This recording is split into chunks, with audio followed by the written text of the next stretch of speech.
మకర రాశి వారికి ఎలా ఉండబోతుందో ఈ సంవత్సరం గురువుగారిని అడిగి తెలుసుకుందాం. మకర రాశి ఉత్తరాషాఢ నక్షత్రం 2, 3, 4 పాదములు, శ్రవణ నక్షత్రంలోని 1, 2, 3, 4 పాదములు, ధనిష్ఠ నక్షత్రంలో 1, 2 పాదాలు మకర రాశి. వీరికి ఈ సంవత్సరం ఆదాయం 8, వ్యయం 14, రాజపూజ్యం 4, అవమానం 5గా ఉన్నాయి. ఈ సంవత్సరం మకర రాశి వారికి ఏలినాటి శని పూర్తిగా తొలగిపోయింది.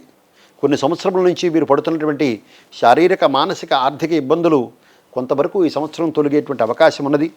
గృహంలో శుభకార్యక్రమాలు కలిసి రావటం, పుణ్యనది స్నానములు, పుణ్యక్షేత్ర సందర్శనం చేయటం, అలాగే వీరికి వాహన సౌఖ్యం కూడా కలుగుతూ ఉంటుంది. విదేశీ ప్రయాణాలు, సంతానం యొక్క పురోగతి కలుగుతూ ఉంటుంది. కానీ వీరి సంవత్సరం ముఖ్యంగా ఆరోగ్యాన్ని జాగ్రత్తగా చూసుకోవాలి. ఉదర సంబంధమైనటువంటి వ్యాధులు, జీర్ణ వ్యవస్థకు సంబంధించినటువంటి సమస్యలు కొంతమేర వీరికి అనారోగ్యాన్ని కలుగచేస్తాయి.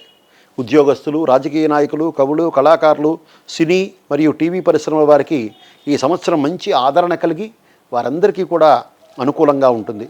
ఇక మకర రాశిలో ఉండేటువంటి వ్యాపారస్తులు, విద్యార్థులు అందరికీ కూడా మంచి లాభదాయకం.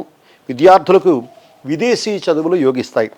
ఈ సంవత్సరం మకర రాశిలో ఉండేటువంటి వారు విష్ణు ఆరాధన చేయటం, అలాగే ప్రతి శనివారం శ్రీ వెంకటేశ్వర సుప్రభాతాన్ని శ్రద్ధగా విన్నా ఆ స్వామివారి యొక్క దివ్యానుభూతి కలిగి వీరందరూ కూడా సుఖంగా ఉంటారు. స్వస్తి.